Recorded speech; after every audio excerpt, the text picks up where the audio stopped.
नीच हो गया तो जाति में बदल जाएगा। और एक महत्वपूर्ण बात कि हम लोग सांस्कृतिक रूप से कहते हैं कि भिलाला संस्कृति, पटेलिया संस्कृति, बारेला संस्कृति, चौधरी संस्कृति, पाड़वी संस्कृति, वसावा संस्कृति, घामित संस्कृति। यदि इस तरीके से श्रेणीकरण करेंगे, ये भी बात समझना, श्रेणीकरण करेंगे तो भी हम जाति में बदल जाएंगे।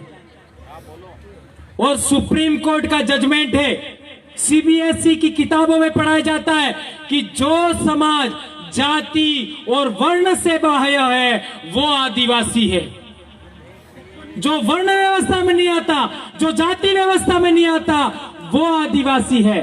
तो हम लोगों को ध्यान रखना होगा। सुप्रीम कोर्ट का जजमेंट आया एपी सेन का, उसमें भी कहा गया है कि आपका जिसके ऊपर Mitakshara school of Hindu law लागू नहीं होता है वो आदिवासी है। और मिताक्षरा किसको कहते हैं? मिताक्षरा उसको कहते हैं जिसमें जाति व्यवस्था और वर्ण व्यवस्था जिस समाज पर लागू होती है वो मिताक्षरा से रूलिंग करते हैं। और जो लोग मिताक्षरा से रूलिंग नहीं करते वो जाति और वर्ण व्यवस्था से बाहर होते हैं, वो अपने कस्टम से रूलिंग होते हैं। तो आदिवासी वे लोग हैं जो अपने कस्टम्स के द्वारा स्वयं रूलिंग होते हैं। इसलिए ये बहुत टेक्निकल बातें हैं, इन टेक्निकल बातों को हमें समझना होगा।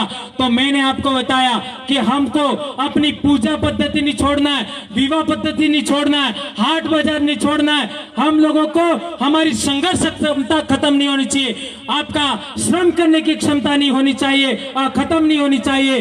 तो हम लोग वर्ण व्यवस्था में नहीं जाएंगे और ऊंच नीच छुआछूत इसको हमें किसी भी सूरत में हमारे समाज में डेवलपमेंट नहीं होने देना है और श्रेणीकरण भी नहीं होने देना है। ये 5-7 बातें आप लोग मेरा इतना जितनी बातें मैंने बताई उसमें सब भूल जाना, लेकिन उसको याद रखना। इन बातों को ध्यान में रखते हुए आप लोग निर्णय लेने की स्थिति में आइए और भ्रम से बचिए।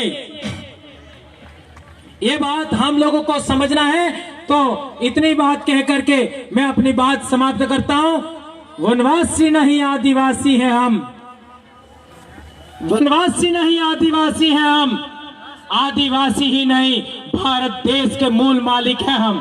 जय जोहार, जय आदिवासी, जय भील प्रदेश। जय जोहार का नारा है, भारत देश हमारा है। जय जोहार का नारा है, भारत देश हमारा है। कुछ गलत कह दिया हो तो माफी। जय जोहार। ये होनी चाहिए, धर्म की डिमांड नहीं होनी चाहिए। वहां पर झारखंड के आदिवासियों ने सरना धर्म की बात की, मध्य प्रदेश के लोग गोंडी धर्म की बात कर रहे हैं। आज जनजाति के नाम पर हम लोग अलग अलग है, कल धर्म के नाम पे हमेशा के लिए अलग हो जाएंगे। इसलिए पूरे देश के आदिवासियों ने मिलकर एक बात करनी चाहिए कि हम सब लोगों को समान सांस्कृतिक कोड होना चाहिए ताकि पूरे देश के आदिवासी एक जगह आ सके, पूरे विश्व के आदिवासी एक जगह आ सके।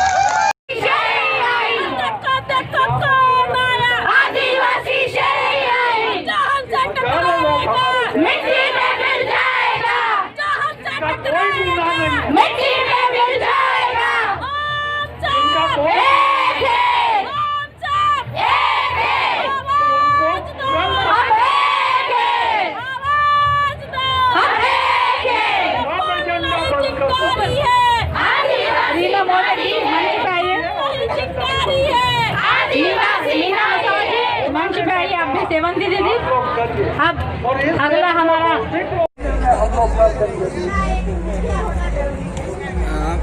मेरा नाम गोसा पेंटर है। मैं 28 साल से महासम्मेलन की थीम बनाते आया हूँ। इस साल की थीम आपके सामने प्रस्तुत है।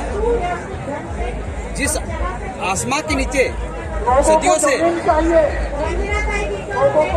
हम सुरक्षित हैं, जो 5 एलिमेंट होते हैं, जो 5 तत्व होते हैं, जो उस तत्व में हम आबादित थे, और जो आकाश है और जो हवा है उसमें हमारे पूर्वजों की आत्मा समाई हुई है।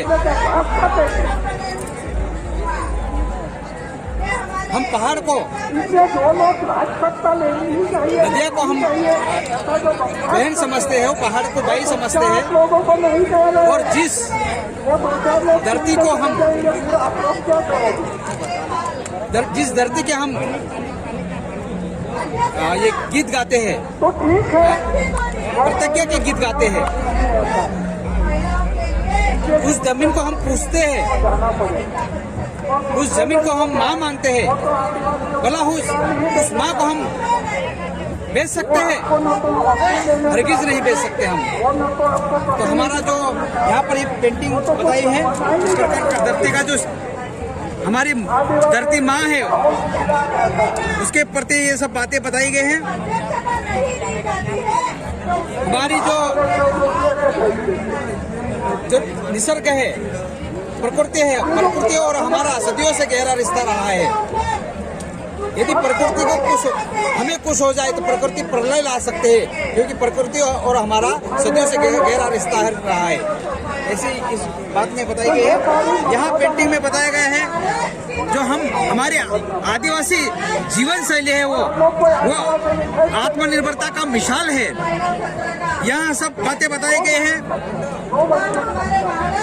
जो एक हम आदिवासी, एक महुआ, एक फूल होता है, फूल तक हमको तोड़ते नहीं है, गिरे हुए फूल को हम उठा रहे हैं। महुआ के फूल है, महुआ एक हमारा कल पुरुष है आदिवासी का।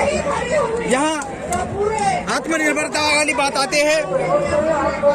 एक तरफ हम हमारे आदिवासी में बोलते हैं छापड़िया में कुआं खोदो, हाँ, जो कोसी कमाई करो, ऐसा जो बोलते हैं, वो यहाँ कुआं पत्थरों की झील बना के हम पानी भर रहे हैं।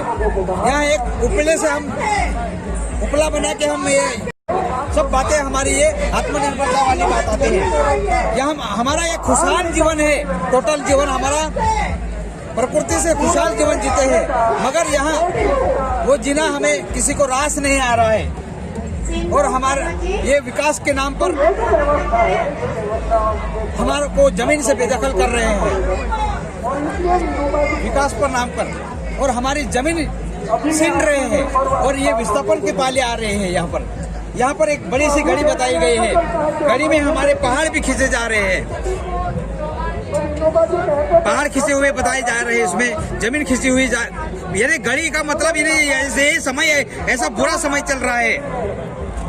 तो यहाँ पर बताया गया है एक बड़ा सा चड्डी जो निजीकरण की चड्डी, भारत को चड्डी पहना रही है, निजीकरण की चड्डी पहनाई है, यानी पूरा भारत जो प्राइवेटाइजेशन में तब्दील हो रहा है, ऐसा यहाँ बताने का प्रयास करा। और नीचे ये बताया गया है जो एक चड्डी के नीचे, निजीकरण की चड्डी के इर्द गिर्द जो विमान घूम रहा है, रेलवे घूम रहे हैं, शिक्षा घूम रही है, और बैंक, ऐसा सभी बातें निजीकरण हो रहा है, ऐसा इस चित्र में बताया गया। पश्चिमात्य की टोपी पहनाई जा रही है, यहाँ पर पश्चिमात्य की टोपी पहना, पश्चिमीकरण हो रहा है, यानी ऐसा ये यहाँ पर बताया गया है। इतना ऐसा करके हमको ये कानून ला के, ऐसा जब जो कानून उसको बोला जाएगा, काला बुरा जो भी कानून बोला जाएगा, वो कानून ला के हमको ब्लैक वर्ड की ओर ये लोग ले जा रहे हैं। जहाँ महामारी है, कोरोना है, मूर्ति के सिवा वहाँ कुछ भी नहीं है। एनवायरमेंट जिसको वातावरण बोलते हैं, वो एनवायरमेंट उसके धज्जियां उड़ चुके हैं। यहाँ एक चित्र में ऐसा बताने का प्रयास किया है, यहाँ पर बताया है ये तीनों काल को यहाँ इंगित किया गया है। यह अतीत बताया है, जो ब्लैक होल बोले जाता है, वो ब्लैक होल से हमारे तारामंडल और सभी ग्रह निर्माण हुए, उसके साथ में हमारी प्रकृति निर्माण हुई। प्रकृति निर्माण होने के बाद में ये धरती, प्रकृति, जीवन सृजन हुआ।